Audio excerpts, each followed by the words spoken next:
How to disable Google Assistant on Android. Hey everyone, welcome back to the channel.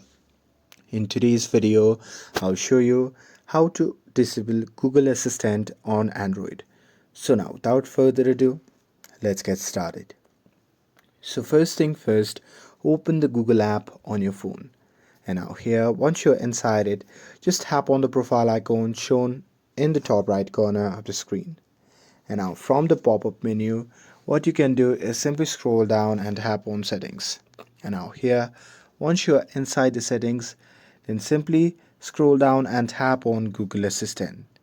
And now from here, what you can do is simply scroll down and tap on General option.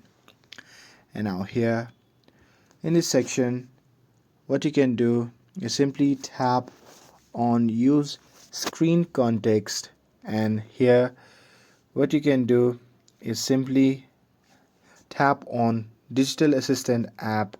And now here in this section you can select none from the Google, and once you do that, it will disable Google Assistant on Android.